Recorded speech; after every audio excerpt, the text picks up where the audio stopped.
গুৱাহাটী মহানগৰীত এনেকুৱা ধৰণৰ পৰিৱেশ সাধাৰণতে দেখা নাযায়।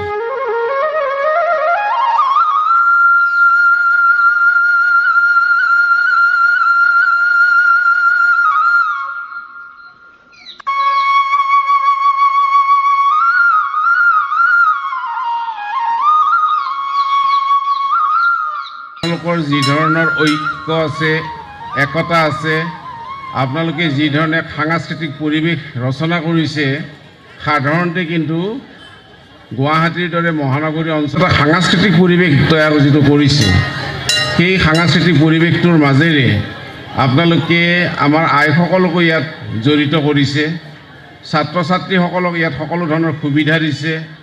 এইবিলাকেই আমাক এটা অঞ্চলক আগবঢ়াই নিয়াত সহায় কৰে আৰু সেই কামটো আপোনালোকে সুন্দৰভাৱে কৰিছে। মই বিহুটো দেখিছিলোঁ, আপোনালোকৰ যি প্ৰাণ প্ৰাচুৰ্যতা আছে, যি আনন্দ আছে, সহযোগ আছে, এইটো এটা অনুকৰণীয় দিশ বুলি মই ভাবোঁ। আজিৰ যিখন স্মৃতিগ্ৰন্থ কালি মুকলি হৈছে, মই তাত এটা সৰু প্ৰবন্ধ খুব উপেনে কোৱাৰ কাৰণে মই লিখিছিলোঁ, ধৰ্মৰ প্ৰাসংগিকতা। গতিকে ধৰ্মৰ প্ৰাসংগিকতা আমাৰ এইবিলাকৰ কাৰণে আছে। ধৰ্মই আমাক ন্যায় শিকায়, ধৰ্মই আমাক সকলোৰে প্ৰতি সহানুভূতিশীল হ'বৰ কাৰণে শিকায়, ধৰ্মই আমাক সদায় দাস্য ভক্তি শিকায়। এই ধৰণৰ বিভিন্ন কথাৰ মাজেৰে মানুহৰ হৃদয় আলোকিত কৰিবৰ কাৰণে আমাক ধৰ্মই শিকায় আৰু সেইকাৰণেই ধৰ্মৰ প্ৰাসংগিকতা আছে। এখন তীৰ্থস্থানত ভগৱান আছে নে নাই, গড আছে নে নাই, আল্লাহ আছে নে নাই, হয়তো বিতৰ্ক হ'ব পাৰে। আছেনে নাই আমি ক'ব নোৱাৰোঁ, কিন্তু 100 বছৰ 500 বছৰ মানুহে, 1000 বছৰ যদি সেই তীৰ্থস্থানত হাজাৰ হাজাৰ মানুহে শিৰ নত কৰিছে আৰু নত কৰি এই পৃথিৱী এৰি থৈ গৈছে, তেতিয়াহ'লে 500 বছৰ ধৰি মানুহে সেৱা কৰাৰ কাৰণেই সেই স্থান অতি পবিত্ৰ স্থান। সেইকাৰণে সেই মানুহৰ পদধূলিৰ কাৰণে, মানুহৰ এই সেৱাৰ কাৰণেই সেই স্থান মহাস্থান হ'ব পাৰে। গতিকে ভাৰতীয় সংস্কৃতিত এই যে তীৰ্থস্থানবিলাক, মঠ মন্দিৰবিলাক, এইবিলাক সংস্কৃতিৰ এটা আদান প্ৰদানৰ কাৰণে এটা মাধ্যম আছিলে। উত্তৰ ভাৰত আৰু দক্ষিণ ভাৰতৰ মানুহৰ কথাৰ মিল নাই, একো ভাষা বুজি নাপায়, কিন্তু যেতিয়া দক্ষিণ ভাৰতৰ তীৰ্থস্থান চাবলৈকে যায় বা উত্তৰ ভাৰতত যেতিয়া কামাখ্যা চাবলৈকে আহে, কোনো ভাষা বুজি নোপোৱাকৈ হাঁহিৰে, ইংগিতেৰে, হাতেৰে নমস্কাৰ কৰি ইজনে সিজনে মনৰ ভাৱ প্ৰকাশ কৰে। আৰু আমি পিন্ধা পোছাক বা কাপোৰ তেওঁলোকে দেখা পায়, তেওঁলোকৰ পোছাকটো আমি দেখা পাওঁ। আমি সেইধৰণে এক বাণিজ্যিক আমাৰ মাজত আদান প্ৰদান হয়, আমি সেইধৰণে বাণিজ্যিক দিশতো আমি আগবাঢ়িব পাৰোঁ। আমাৰ কাপোৰ তেওঁলোকে পিন্ধে, তেওঁলোকৰ কাপোৰ আমি পিন্ধোঁ। এইধৰণে এই তীৰ্থস্থানবিলাকে সামাজিক, সাংস্কৃতিক, শৈক্ষিক, অৰ্থনৈতিক এই সকলো দিশত অৰিহণা যোগায়। গতিকে আপোনালোকৰ এই গণেশ মন্দিৰেও সেইধৰণেই এক সুন্দৰ পৰিৱেশ আনিছে। আজি মই ভাল পাইছোঁ যে এই সুন্দৰ পুৰস্কাৰবিলাকো বৰ ভালকৈ দিয়া হৈছে আৰু ছাত্ৰ ছাত্ৰীবিলাকৰ মাজত আকস্মিক বক্তৃতা বা স্মৃতি পৰীক্ষাৰ প্ৰতিযোগিতা ইয়াত আয়োজন কৰিছে। এই কথাবিলাক খুব ভাল। মোৰ নিজৰ অতি ভাল লগা বিষয় তৰ্ক প্ৰতিযোগিতা বা আকস্মিক বক্তৃতা। আজিকালি কুইজ হৈছে, কিন্তু আমাৰ দিনত আকস্মিক বক্তৃতা আছিল। আজি আপোনালোকে আকস্মিক বক্তৃতা পাতিছে, আকস্মিক বক্তৃতাটো পাতিব লাগে। মানুহ এজনে এটা কঠিন বিষয় কি ধৰণে সহজভাৱে কৈ পেলাই ওলাই আহিব পাৰে, কথাটো কেনেকৈ ক'ব লাগে, এই কথাবিলাক শিকে। গতিকে আমাৰ ল'ৰা ছোৱালীক এইখন মঞ্চৰ দ্বাৰাই কেনেকৈ কথা ক'ব লাগে, থিয় কেনেকৈ হ'ব লাগে, লিডাৰশ্বিপ কেনেকৈ কোৱালিটি দখল কৰিব পাৰি, এই কথা এই মঞ্চৰ পৰা শিকাব লাগে। কুইজত এটা উত্তৰ দিয়াটো বেয়া কথা মই বুলি নকওঁ, ভাল কথাই, কিন্তু বক্তৃতা এটা দিব পৰাকৈ সেই বিষয়টোকে লৈ পেলাই দুআষাৰ ক'ব পৰাটো আৰু বেছি পৰিমাণে বেছি গুৰুত্বপূৰ্ণ। সেইকাৰণে আমাৰ ল'ৰা ছোৱালীক মঞ্চত থিয় হৈ এষাৰ কথা ক'বৰ কাৰণে বা আবৃত্তি কৰিব দিছে আপোনালোকে, এইবিলাক কৰি দিলে আমাৰ ল'ৰা ছোৱালীবিলাকে গঢ় লৈ উঠিব। আজি আমাৰ মাতৃসকল ইয়াত আছে, আপোনালোক ইয়াত মই ভাল পাইছোঁ যে ইমান মাতৃসকলে সমবেত গীত গাইছে। বিষ্ণু ৰাভাৰ আজি মন্দিৰৰ দুৱাৰ খোলা গীত পৰিৱেশন কৰিছে, বিহুটো গাইছে। আপোনালোকে আজি ইয়াত দিহানামৰ পুৰস্কাৰ দিয়া হৈছে, আপোনালোকে এইবিলাকৰ দ্বাৰা পুৰস্কাৰ পাইছে, মই ভাল পাইছোঁ। কিন্তু মই আমাৰ আইসকলক এই কথাও ক'ম যে ল'ৰা ছোৱালীবিলাক আমি সৰুৰে পৰা অলপ আধ্যাত্মিকতাৰ দিশটো আমি দেখুৱাব লাগে। আজি আনন্দ উৎসৱ কৰিছোঁ, কিন্তু গণেশক আমি পূজা নকৰিম এইটো কিন্তু হ'ব নোৱাৰে। এইটোৰ কাৰণে আপুনি সপৰিয়ালে বা নিজৰ সন্তানক লৈ আহিব ইয়াত পূজা কৰিব লাগে। আৰু বিশেষকৈ যে প্ৰাৰ্থনা আছে এই প্ৰাৰ্থনাটো কিন্তু আমি কৰিব লাগে। আমাৰ মাতৃসকলে ল'ৰা ছোৱালীক লগত লৈ যদি প্ৰাৰ্থনা কৰে, প্ৰাৰ্থনাটো অকল আজি দিহানাম গাইছে এইটোৱেই নহয়, আমাৰ ল'ৰা ছোৱালীক প্ৰাৰ্থনা কৰিবৰ কাৰণেও আমি শিকাব লাগিব। দেউতাকবিলাকক মই এৰি দিব খোজা নাই, মই নিজে অলপ এৰাই চলিছোঁ। আজি ৰাতিপুৱা 10 বজাৰ পৰা মই ঘৰত যোৱা নাই, ভাতো খোৱা নাই। মই কেইবাখনো সভা কৰি ইয়ালৈকে আহিছোঁ, ঘৰতো যোৱা নাই, ভাতো খোৱা নাই। ইয়াত আহি মই খিচিৰি খাই অলপ শান্তি পাইছোঁ। গতিকে মই দেউতাকবিলাকক এৰি দিয়া নাই, কিন্তু মই ভাবোঁ যে আমাৰ ঘৰবিলাকত প্ৰাৰ্থনাৰ ব্যৱস্থাটো হ'ব লাগে।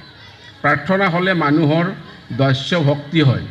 এজনৰ ওপৰত, এক শক্তিৰ ওচৰত আমি চাৰেণ্ডাৰ কৰাৰ মানসিকতা হয়, যে কোনোবা এটা পৰম ব্ৰহ্ম। যেতিয়া মানুহ সম্পূৰ্ণৰূপে হতাশাগ্ৰস্ত হয়, মানুহক যেতিয়া সহায় কৰা কোনো নাথাকে, তেওঁৰ দুখত যেতিয়া কান্দিবলৈ কোনো নাথাকে, তেতিয়াহ'লে সেই অদৃশ্য শক্তিৰ ওচৰত মানুহে কয়, তুমি মোক বিপদত উদ্ধাৰ কৰা, তুমি মোক লৈ যোৱা, তুমি মোক পথ দেখুওৱা। আছেনে নাই নাজানো, কিন্তু সেই প্ৰচণ্ড শক্তিৰ ওচৰত, সেই নেদেখা শক্তিৰ ওচৰত তেওঁ সহায় ভিক্ষা কৰে, আৰু সেইটোৱে মানুহক জীয়াই থকাৰ প্ৰেৰণা দিয়ে। নহ'লে বহুত মানুহে আত্মহত্যা কৰিলেহেঁতেন। ভগৱানে কৰিছে, এইটো ভগৱানৰ কাৰণে হৈছে, ভগৱানে মোক এনেকুৱা কৰিছে। এই ধৰণৰ পৰিতৃপ্তিৰ মাজেৰে হিন্দু দৰ্শনত আমাৰ মানুহক শান্তি ব্যৱস্থা দিয়া হৈছে। গতিকে তাতেই ভগৱানৰ অস্তিত্ব আমাক লাগে। আৰু সেই দাস্য ভক্তি আমাৰ মহাপুৰুষ মাধৱদেৱেও সুন্দৰভাৱে নামঘোষাত দাস্য ভক্তি সম্পৰ্কে বহু কথা কৈছে। যেতিয়া প্ৰাৰ্থনা গাব মানুহে, তেওঁৰ চকু পানী ওলায়। কিহৰ কাৰণে?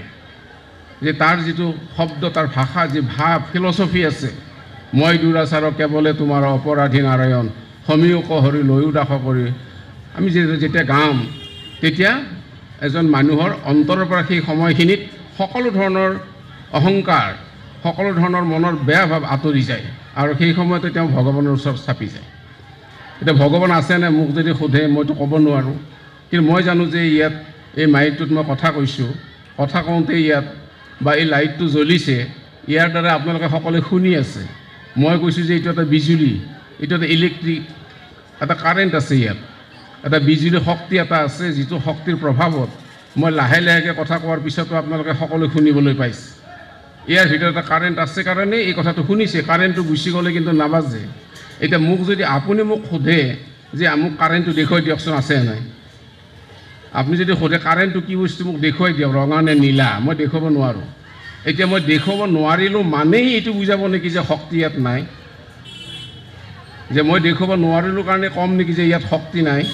গতিকে দেখুৱাব নোৱাৰিলেও শক্তি আছে, আৰু আমি সেই পৰিৱেশটো আনিব লাগে। এতিয়া সমাজত যি ধৰণৰ উচ্ছৃংখল অৱস্থা এটা হৈছে, ডেকা চামৰ মাজত হতাশাগ্ৰস্ত হৈছে, এই কথাবিলাক কিন্তু আমি আনন্দ উৎসৱ কৰাৰ লগে লগে ঘৰুৱাভাৱে আমি কথাবিলাক চিন্তা কৰিব লাগিব। আমি ল'ৰা ছোৱালী বহুত আশা দি পেলাই বহুত ধনী হোৱাৰ কল্পনা দিব নালাগিব। সাধাৰণভাৱে জীৱন যাপন কৰি শুদ্ধভাৱে থাকিবৰ কাৰণে আমি শিক্ষা দিব লাগিব। যিমানখিনি পাইছে সেইখিনি সন্তুষ্টৰ মাজেৰে জীৱন গঢ়িবৰ কাৰণে ক'ব লাগিব। আমাৰ সন্তানক আমি এতিয়াৰ পৰা এই ধৰণৰ যদি নকওঁ, তেতিয়াহ'লে কিন্তু অন্যায় কৰা হ'ব। আমাৰ সন্তানক আমি আজি জীয়াই থকালৈকে সকলো ধৰণৰ সুৰক্ষা দিছোঁ, সকলো ধৰণৰ কথা আমি কৈছোঁ। আপোনাৰ আৰু মোৰ মৃত্যুৰ পিছত আমাৰ সন্তানক কোনে চাব? চান্দ সদাগৰে ভাবিছিল যে এনেকৈ ঘৰটো মই বনাম যাতে কোনো পদ্ধতি ইয়াত কাল নাক সোমাব নোৱাৰে। এটা বিন্দু, এটা বিন্ধা নথকাকৈও চান্দ সদাগৰে ইমান সুন্দৰভাৱে তেওঁ মেৰঘৰ বনালে। ভাবিছিল যে লক্ষীন্দৰক আৰু সাপে খুটিব নোৱাৰে, কিন্তু তাৰ মাজত এটা সৰু বিন্ধাৰ মাজেৰে তাত কাল নাক সোমাই পেলাই লক্ষীন্দৰক দংশন কৰিছে। গতিকে আমাৰ সমাজখনক ভাল কৰি ৰাখিবৰ কাৰণে আপুনি যদি ভাবে যে মই নিজেই চাৰিবেৰৰ মাজত ডাঙৰ সুদৃশ্য, কঠিন এটা বেৰ দি পেলাই চাৰিবেৰৰ মাজত মোৰ পৰিয়ালটোক আৰু মোৰ সন্তানক মই সুৰক্ষাৰে ৰাখিব বিচাৰিছোঁ, সেই কথাটো কিন্তু ভুল। সামাজিকভাৱে আমি সমাজখন শুদ্ধ কৰি ল'ব লাগিব। কাৰণ আপোনাৰ সন্তানে সেই পকী ৱালৰ পৰা, প্ৰাচীৰৰ পৰা কেতিয়া ওলাই আহি পেলাই তললৈকে লগ লাগে আপুনি গম নাপাব। পানী যিধৰণে তললৈকে নামি আহে তেনেকৈ তেওঁ নামি যাব পাৰে। গতিকে আমি খিৰিকীখন খুলিলে, দৰ্জাখন খুলিলে যাতে ভাল বতাহ আহে, ভাল পৰিৱেশ আহে, তাৰ কাৰণে আমি সমানে দায়বদ্ধ। আমি সমাজৰ কাম কিয় কৰোঁ? সমাজৰ কাম এই কাৰণেই কৰোঁ যাতে মই দৰ্জাখন খিৰিকীখন মাৰি কথা ক'ব নালাগে। বেয়া দৃশ্য যেতিয়া থাকিব, বেয়া আলহী আহিলে বেয়া দৃশ্য দেখা পাব, বেয়া গুণ পাব। গতিকে আপুনি দৰ্জা আৰু খিৰিকীখন মাৰি থৈ দিব যাতে আলহী দেখা নাপায়। আৰু যেতিয়া দৰ্জা খিৰিকী খুলি দিব তেতিয়া বেয়া গুণ আহিব, বেয়া দৃশ্য আহিব। গতিকে সেই দৰ্জাখন বা খিৰিকী মাৰাটো এটা সাময়িক ব্যৱস্থা। সাময়িক ব্যৱস্থাৰ দ্বাৰা আমাৰ সমস্যাৰ সমাধান নহয়। তাৰ পৰিৱৰ্তে আপুনি খিৰিকী খুলিলে, দৰ্জা খুলিলে কাষৰ পৰিৱেশটো যাতে ধুনীয়া হয় সেইটো ভালকৈ ৰখাটো আমাৰ সকলোৰে কৰ্তব্য। আৰু সেইকাৰণে আমি সামাজিক কাম কৰিছোঁ, আপোনালোক আগবাঢ়ি আহিছে। গতিকে মই সকলোকে ধন্যবাদ জনাইছোঁ, ভাল কাম আপোনালোকে কৰিছে। আজি বক্তৃতা দিয়াৰ কোনো এইখন সভা নহয়, কাৰণ আপোনাৰ নাটক আছে, ইয়াৰ পিছতে বহুখিনি কাম আছে। মই আশা কৰোঁ যে আপোনালোকে সুন্দৰ পথেৰে আগবাঢ়িছে, এই পথটো আপোনালোকে ভালকৈ আগুৱাই লৈ যাওক। আমাৰ ল'ৰা ছোৱালীবিলাক দায়িত্ব দিয়ক, তেওঁলোককো দায়িত্ব